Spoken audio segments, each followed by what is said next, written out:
दुनिया का सबसे बड़ा धार्मिक सम्मेलन महाकुंभ 2025 में प्रयागराज की पावन भूमि पर आयोजित होने जा रहा है। इस बार का महाकुंभ भव्य, दिव्य और विशाल होने वाला है। विष्णु पुराण के मुताबिक जब बृहस्पति मेष राशि में और सूर्य मकर राशि में होता है, तब कुंभ मेला प्रयागराज में आयोजित होता है। कुंभ मेला हिंदू धर्म का एक प्रमुख धार्मिक पर्व है जो हर 12 साल में आयोजित किया जाता है। महाकुंभ 13 जनवरी 2025 से 26 फरवरी 2025 तक प्रयागराज में होगा। इस भव्य और दिव्य महाकुंभ में लगभग 40 करोड़ से ज्यादा श्रद्धालुओं के आने की संभावना है। हिंदू मान्यताओं के अनुसार कुंभ में शाही स्नान करने से समस्त पापों का नाश होता है और व्यक्ति को मोक्ष की प्राप्ति होती है। कुंभ के दौरान विशेष रूप से पवित्र नदियों में स्नान करने से आत्मा शुद्ध होती है। शाही स्नान कुंभ मेले की मुख्य विशेषता है। यह स्नान साधु संत, महात्मा, अन्य तीर्थ यात्रियों के लिए एक विशेष अवसर होता है। कुंभ मेले के शाही स्नान को पुण्य स्नान भी माना जाता है, क्योंकि इसे करने से व्यक्ति को पुण्य की प्राप्ति होती है। यह एक प्रकार का भक्ति और समर्पण है, जहाँ व्यक्ति अपने जीवन के सभी दुख और कठिनाइयों को भगवान के चरणों में समर्पित करता है और आशीर्वाद प्राप्त करने का प्रयास करता है। कुंभ मेले का शाही स्नान न केवल एक धार्मिक अनुष्ठान है, बल्कि यह भारतीय संस्कृति, परंपरा और आस्था का एक सुंदर उदाहरण है। प्रयागराज में लगने वाले महाकुंभ का महत्व सबसे ज्यादा इसीलिए है क्योंकि प्रयागराज सबसे प्राचीन शहरों में से एक है और यहाँ विशेष रूप से 3 नदियों का त्रिवेणी संगम है। माँ गंगा, यमुना और अदृश्य माँ सरस्वती के संगम यानी मिलन बिंदु को त्रिवेणी संगम के नाम से जाना जाता है और इसी पवित्र त्रिवेणी संगम पर स्थित होने की वजह से इस स्थान को प्रयागराज कहा जाता है। पौराणिक ग्रंथों के अनुसार प्रयागराज तीर्थराज है, यानी सभी तीर्थों का राजा। प्रयागराज में प्रतिवर्ष माघ मेला, हर 6 वर्ष में अर्ध कुंभ मेला और हर 12 साल में महाकुंभ का आयोजन होता है। तो दोस्तों, अगर आप भी 2025 के महाकुंभ में आना चाहते हैं तो आपको इस वीडियो में महाकुंभ के बारे में संपूर्ण जानकारी मिलेगी। जैसे आप प्रयागराज महाकुंभ 2025 में कैसे आ सकते हैं, महाकुंभ में रहने की और खाने पीने की क्या क्या सुविधा उपलब्ध रहेगी, एकदम सस्ते में आप कहां पर रुक सकते हैं और टेंट बुकिंग कैसे कर सकते हैं। साथ ही महाकुंभ के अलावा प्रयागराज में आप एक दिन में कहां पर घूम सकते हैं, शाही स्नान की तिथियां कौन सी है और महाकुंभ में घूमने का कितना खर्चा आएगा, ऐसी कंप्लीट इन्फॉर्मेशन आपको इस वीडियो में मिलेगी। तो वीडियो को अंत तक जरूर देखिए ताकि आपको महाकुंभ 2025 की सारी जानकारी समझने में आसानी रहे। और इसके साथ ही वीडियो को लाइक और चैनल को भी सब्सक्राइब कर लीजिए, क्योंकि ऐसे ही टूर गाइड वीडियोस और महाकुंभ 2025 से रिलेटेड वीडियोस आपको इस चैनल पर देखने को मिलते रहेंगे। इस बार का ये महाकुंभ 45 दिन तक चलने वाला है, यानी कि हर दिन यहाँ पर आपको 3 से 4 करोड़ लोग देखने को मिल सकते हैं। और इतने सारे श्रद्धालुओं के लिए महाकुंभ मेला क्षेत्र को 25 अलग अलग सेक्टर्स में बांटा गया है और इतने सारे लोग एक ही जगह पर गंगा स्नान तो नहीं कर पाएंगे, इसलिए 7 पक्के स्नान घाट भी बनाए गए हैं। और साथ ही कुंभ मेले का क्षेत्रफल 3200 हेक्टेयर से बढ़ाकर 4000 हेक्टेयर किया गया है, जहां पर कल्पवासियों के लिए तंबू बने हुए हैं और यहां पर मेले के दौरान कई कथावाचक मौजूद होंगे जो कि कथा करेंगे। उनके लिए पंडाल बने हुए रहेंगे। लोगों के खाने पीने, सोने और शौचालय की व्यवस्था भी रहेगी और बहुत सारी चीजों की फ्री सेवा रहेगी। अगर अभी भी आपको लग रहा है कि यह कोई छोटा मोटा कुंभ है, तो आप इसका अंदाजा इस बात से लगा सकते हैं कि इस महाकुंभ को हैंडल करने के लिए यानी सिक्योरिटी देने के लिए 37,611 पुलिसकर्मी रहेंगे और इस पूरे संगम को साफ सुथरा रखने के लिए 22,000 से ज्यादा सुरक्षा कर्मचारी होंगे। इसके अलावा कई एनजीओ अपनी सेवा प्रदान करेंगे और इस पार से उस पार आने जाने के लिए गंगा यमुना की जलधारा पर 30 पीपा पुल का निर्माण हुआ है, जिसे पांटुल पुल कहा जाता है। यह मेला न केवल भारत के लिए बल्कि विदेशों से आने वाले लोगों के लिए भी एक महत्वपूर्ण अवसर है। ऐसे में प्रशासन ने इस भव्य आयोजन को सफल और सुरक्षित बनाने के लिए व्यापक तैयारियां की है। मेले में आने वाले श्रद्धालुओं के लिए यात्रा की व्यवस्था को सुचारू बनाने के लिए अलग अलग रास्ते निर्धारित किए गए हैं। प्रयागराज शहर के चारों ओर यातायात का प्रबंधन इस तरह से किया गया है कि लोगों को किसी भी तरह की समस्या का सामना नहीं करना पड़ेगा। प्रशासन ने शहर के अलग अलग हिस्सों में पार्किंग की व्यवस्था भी की है ताकि श्रद्धालु अपनी गाड़ियों को सुरक्षित स्थान पर रख सके। विशेष रूप से पीक डेज यानी शाही स्नान वाले दिनों में जब सबसे ज्यादा भीड़ रहेगी, तब श्रद्धालुओं को केवल 1 से 5 किलोमीटर तक पैदल चलना होगा और बाकी अन्य दिनों में आपको सिर्फ 1 किलोमीटर से ज्यादा पैदल नहीं चलना पड़ेगा। और सिर्फ महाकुंभ में आने वाले लोगों के लिए पूरे देश भर से 3000 से स्पेशल ट्रेन सहित 13,000 से ज्यादा ट्रेन चलाई जाएगी और ट्रेन के साथ ही प्रयागराज में 7,000 बस भी महाकुंभ के लिए चलेगी। इससे कुंभ में आने जाने के लिए आपको कोई भी समस्या नहीं आएगी। अब बात कर लेते हैं प्रयागराज कैसे पहुंचा जाए। देखिए, प्रयागराज में काफ़ी सारे रेलवे स्टेशंस बने हुए हैं, जैसे Prayagraj junction, Prayagraj Rambagh, Prayag Sangam, Naini junction, Prayag Chheoki junction, Daraganj, Subedarganj, Bamrauli, Phaphamau junction और झूसी। अगर आपके यहाँ से इन रेलवे स्टेशंस तक ट्रेन आती है तो आप इनमें से कहीं पर भी आ सकते हैं, जो कि त्रिवेणी संगम से 7 से 8 किलोमीटर के डिस्टेंस पर ही है। वैसे सबसे नज़दीकी रेलवे स्टेशन की अगर हम बात करें तो प्रयागराज जंक्शन, प्रयागराज छिवकी, प्रयागराज रामबाग और प्रयागराज संगम ये नज़दीकी रेलवे स्टेशन है। प्रयागराज के लिए इंडिया के सभी मुख्य रेलवे स्टेशनों से रेल कनेक्टिविटी इजीली अवेलेबल है, तो आप बाय ट्रेन यहाँ तक आसानी से पहुँच सकते हैं। रेलवे स्टेशन तक आने के बाद संगम तक पहुँचने के लिए आपको रेलवे स्टेशन के बाहर से ही 20 रुपए के चार्ज पर शेयरिंग ई रिक्शा मिल जाएगा। प्रयागराज पहुँचने के बाद सबसे ज़रूरी बात रहती है यहाँ पर रहने की क्या सुविधा है और टेंट बुकिंग कैसे करें। तो अगर आप टेंट बुकिंग करना चाहते हैं तो आप ऑनलाइन इन 6 में से किसी भी एक वेबसाइट पर जाकर बुकिंग कर सकते हैं। सिर्फ इन 6 कंपनियों को ही यूपी सरकार की ओर से महाकुंभ में टेंट लगाने का टेंडर मिला है, तो आप गूगल पर किसी भी अन्य वेबसाइट से टेंट बुक ना करें। इसके अलावा आप अपनी सुविधा के अनुसार IRCTC के टेंट भी बुक कर सकते हैं। इन टेंट सिटी में टेंट बुकिंग के लिए आपको एक से बढ़कर एक पैकेज मिल जाएंगे। अगर आपका बजट अच्छा खासा है तो आप कोई भी पैकेज सिलेक्ट कर सकते हैं, जिसमें आपको रेलवे स्टेशन से या एयरपोर्ट से पिकअप और ड्रॉप की फैसिलिटीज़ के साथ ही लंच डिनर तक की फैसिलिटीज़ भी मिल जाती है।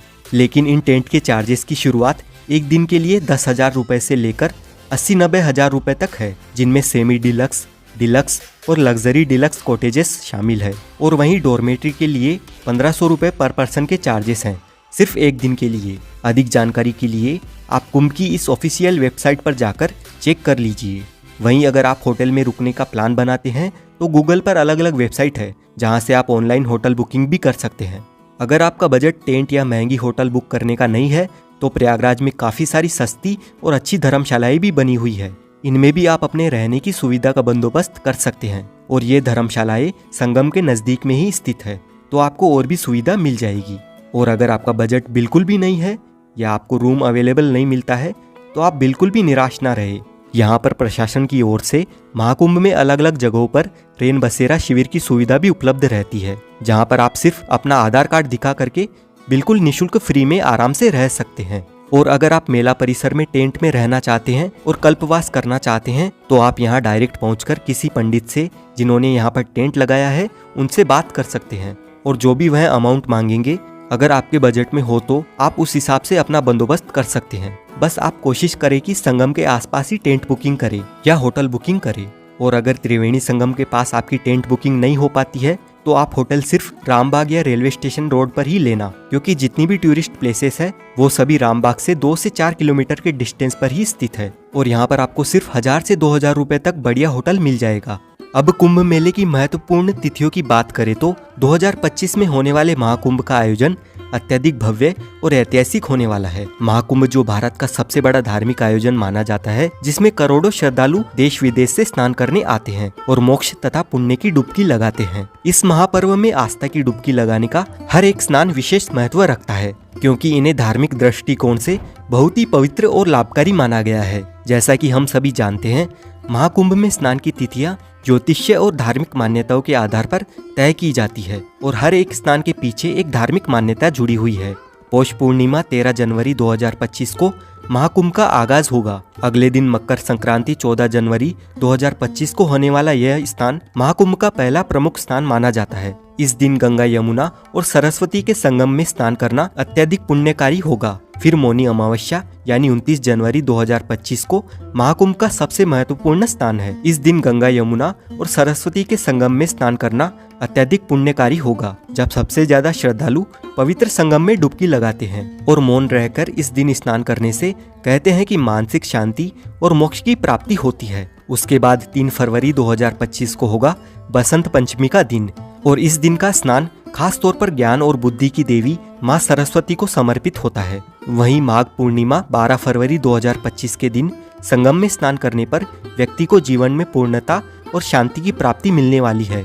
आखिर में महाशिवरात्रि का पर्व 26 फरवरी 2025 को होगा और ये दिन भगवान शिव की आराधना के लिए बहुत ही महत्वपूर्ण माना जाता है और इसी स्नान के साथ कुंभ का समापन भी हो जाएगा। एक बात का आप ध्यान रखें कि जब भी जिस दिन शाही स्नान होता है उससे एक दिन पहले सारे प्राइवेट और पब्लिक व्हीकल की एंट्री बंद हो जाती है। तो अगर आप शाही स्नान के पर्व पर कुंभ में आना चाहते हैं तो ध्यान रखिएगा कि आपको एटलीस्ट किसी भी एक शाही स्नान के दिन से 2 दिन पहले पहुंचना होगा। सपोज अगर आप 14 जनवरी को स्नान करना चाहते हैं तो आप एटलीस्ट 12 जनवरी को मॉर्निंग में या आफ्टरनून तक यहाँ पर पहुँच जाए, ताकि आप अपने व्हीकल से या पब्लिक व्हीकल से महाकुंभ मेला परिसर तक पहुँच सके। अब आपको कुंभ की विशेष तिथियों और स्नान पर्व के बारे में तो पता चल गया, लेकिन ये कुंभ लगाया क्यों जाता है, इसके पीछे की कहानी क्या है, आइए जानते हैं। हमारे देश की आबादी इस समय 140 करोड़ है, लेकिन जरा अंदाजा लगाइए कि आज से 200 साल पहले कितने लोग कुंभ में आते थे। साल 1796 के कुंभ मेले में